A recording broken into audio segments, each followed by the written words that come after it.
நானும் இவன் டாக்ஸியில் போயிட்டு இருக்கோம். அப்புறம் நான் சொல்றேன், அப்பா அப்பா ஒரு தலித் மந்திரி போறாருப்பா. அவ்வளோ சந்தோஷப்பட்டார் ஐயா, அப்போ அவ்வளோ சந்தோஷப்பட்டார்.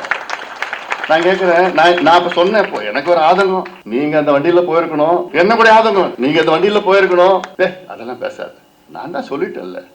பர் நம்ம அமைச்சர் போறது, டெல்லி ரோட்ல நம்ம அமைச்சர் போறது எவ்வளவு சந்தோஷம் எனக்குன்னு மனசார சொல்றாரு.